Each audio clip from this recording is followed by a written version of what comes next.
Keep it very short and precise. Just like to congratulate BNP a wonderful একত্রিশটা দফার জন্য এবং আমি সবচেয়ে ভ্যালু করি একটা ব্যাপার এই যে the element of inclusivity, democracy মাইন্ডসেটে থাকতে হয় যে আমি বিশ্বাস করি যে আমি সবাইকে নিয়ে কথা বলবো যে the concept of social contract এই জিনিসটা যেটা আমরা বিএনপির মধ্যে দেখতে পেয়েছি সেই ব্যাপারে আমি বিএনপিকে আন্তরিকভাবে শুভেচ্ছা জানাচ্ছি।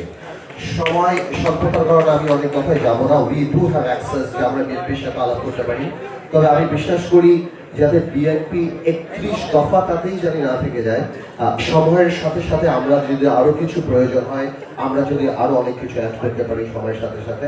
আর আমি আর বেশি সময় দেবো না। থ্যাংক ইউ ভেরি মাচ সবাইকে এটা ওয়ান্ডারফুল অনুষ্ঠানের জন্য। ইনশাআল্লাহ আমরা সবাই মিলে আরো অনেক সুন্দর একটি বাংলাদেশ গড়তে পারবো ইনশাআল্লাহ। Thank you, Parthabhai.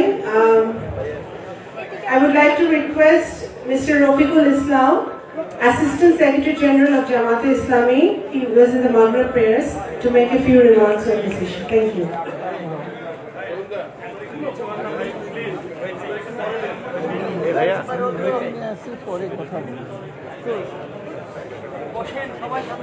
Assalamu alaikum wa rahmatullah. Alhamdulillahi rabbil alamin. Wassalatu wassalamu ala rasulihil karim wa ala alihi wa sahbihi ajmain. রাষ্ট্র কাঠামো মেরামতের রূপরেখা 31 দফা উপলক্ষে আয়োজিত আজকের এই সেমিনারের সম্মানিত সভাপতি, বাংলাদেশ জাতীয়তাবাদী দল বিএনপির সম্মানিত মহাসচিব, সাবেক মন্ত্রী জনাব ফখরুল ইসলাম আলমগীর, আজকের এই সেমিনারের সম্মানিত প্রধান অতিথি, বাংলাদেশ জাতীয়তাবাদী দল বিএনপির সম্মানিত ভারপ্রাপ্ত চেয়ারম্যান জনাব তারেক রহমান সহ বিএনপির স্ট্যান্ডিং কমিটির সদস্য সহ জাতীয় নেতৃবৃন্দ, সাংবাদিক বন্ধুগণ, আসসালামু আলাইকুম। সম্মানিত জাতীয় নেতৃবৃন্দ, সাংবাদিক বন্ধুগণ, 31 দফা পেশ করা হয়েছে এবং বিস্তারিত আলোচনাও করা হয়েছে। ইতিমধ্যেই বিএনপি 31 দফা, জামাত 10 দফা সংস্কার প্রস্তাব পেশ করেছে, অন্যান্য দলও করেছে। এই সকল দফা বাস্তবায়নের জন্য জাতীয় ঐক্যের কোনো জাতীয় ঐক্যের কোনো বিকল্প নেই। এজন্য আমাদের সকলকেই জাতীয় ঐক্যমত পোষণ করে এই যে 16 বছর প্রায় বলছেন অনেকেই, আমি বলি এটা প্রায় 18 বছর। তার কারণ 11-এর পরের যে 2 বছর, এই 2 বছরও রাষ্ট্র ভালো ছিল না।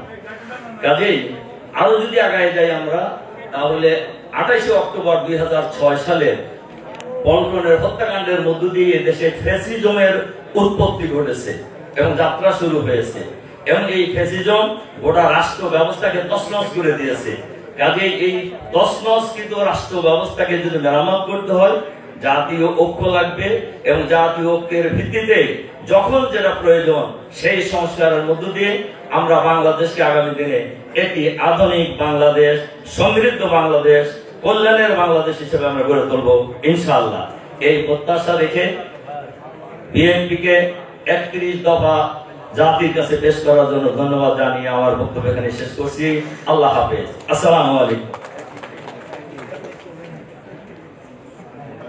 Thank you.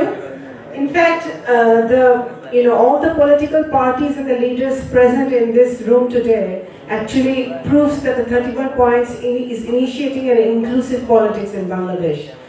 Now, I would like to request Mr. Mustafa Jamal Haidar, Chairman of Jatiya Party and 12-party alliance coordinator, to make few remarks on this 31 points. Thanks.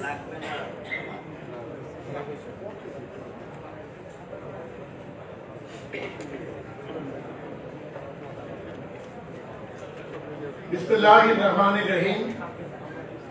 আজকের এই মহতী আলোচনা সভার সম্মানিত সভাপতি, বিএনপির